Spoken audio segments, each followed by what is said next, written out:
Egypt was one of the most formidable empires in history, renowned for its wealth and cultural achievements. The ancient Egyptians were exceptional architects, engineers, and artists, responsible for creating some of the most remarkable monuments and artworks of their time. They constructed grand pyramids, temples, and various public works that symbolized their power and civilization. The heart of ancient Egyptian culture and economy was the fertile Nile River Valley, which flowed through the country. The Egyptians excelled in managing the annual floods of the Nile and developed advanced irrigation systems to distribute water to their fields, allowing them to cultivate surplus crops for trade. At the center of this empire was Cleopatra, a charismatic and intelligent queen who ascended to the throne at 18, following her father Ptolemy Thetan's death in 51 BC. Known for her patronage of the arts, Cleopatra's court attracted many celebrated artists, writers, and scholars. A scholar and poet herself, she was fluent in Greek, Egyptian, and Latin. Cleopatra ruled alongside her younger brother Ptolemy XIII, who was just 10 years old and was also her husband, a common practice in Egyptian culture. However, their relationship was fraught with tension. Ptolemy's advisors, primarily eunuchs, wielded significant power and sought to manipulate him against Cleopatra, whom they viewed as a threat. Cleopatra, determined to exert her authority, clashed with the nobles who supported her brother, recognizing that their joint rule could not endure. To consolidate her power, Cleopatra began to sideline Ptolemy, gaining the support of the Egyptian people who saw her as a capable leader, especially as they grew disillusioned with her brother's advisors. Nevertheless, the influential nobles ultimately forced Ptolemy to dismiss Cleopatra, exiling her to Alexandria, while he declared himself the sole ruler. Various theories exist as to why Ptolemy chose exile over execution for Cleopatra. One possibility is that he hesitated to harm his sister, as such an act could be perceived as a breach of traditional Egyptian values. However, the decision likely lay more with his chief advisor, Pothinus, an influential eunuch who had served Ptolemy's father. What Ptolemy did not anticipate was Cleopatra's return to challenge his authority. In 48 BC, Cleopatra returned to Egypt with an army to reclaim her throne, landing at the port city of Pelusium, which was under Ptolemy's control.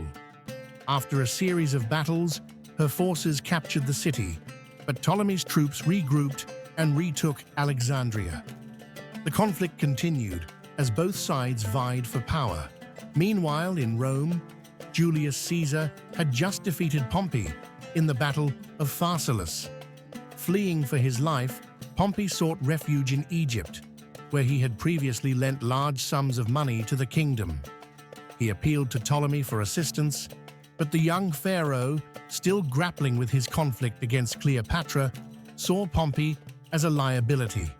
In a calculated move, Ptolemy killed Pompey and presented his head to Caesar upon his arrival, hoping to win the Roman general's favor.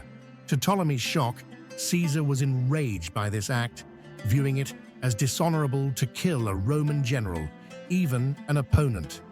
He refused to assist Ptolemy against Cleopatra and sought an audience with her instead.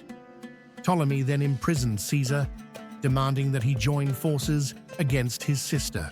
Upon learning of Caesar's situation, Cleopatra cleverly disguised herself as a servant and infiltrated his quarters to secure his release. Her charm and political acumen impressed Caesar, who recognized the importance of stability in Egypt for Rome, especially given recent food riots caused by disrupted grain supplies from the region. He saw Cleopatra as a more capable leader than her brother, leading to a romantic and political alliance between them. With Caesar's military support, Cleopatra laid siege to Alexandria, ultimately capturing the city after months of conflict. Ptolemy was killed during the siege, and Cleopatra assumed full control of Egypt. Caesar returned to Rome to address the food shortages, asserting his power and maintaining a dictatorial position for stability. However, this consolidation of power alarmed many senators who feared Caesar would transform the republic into a monarchy. They were especially wary of his relationship with Cleopatra. On March 15, 44 BC, Caesar was assassinated by a group of senators, leaving Cleopatra devastated by the loss. Recognizing Rome's dominance and the need for an alliance, Cleopatra turned to Mark Antony, one of Caesar's closest allies, to secure her throne. In 41 BC, Antony traveled to Egypt to negotiate an alliance.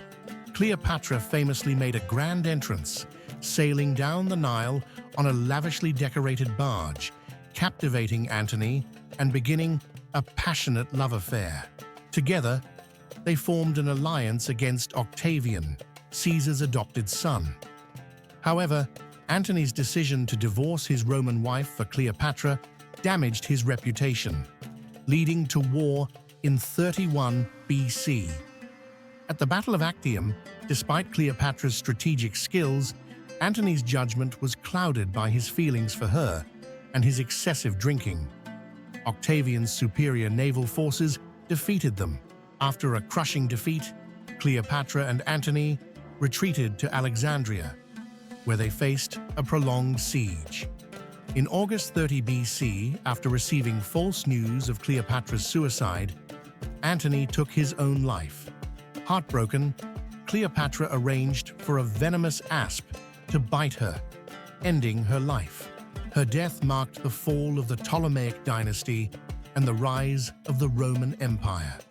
Cleopatra became a legendary figure, symbolizing female power and independence, inspiring countless works of art and literature that continue to resonate today. Thank you for watching. If you enjoyed this story, consider subscribing to our channel for more content. See you next time.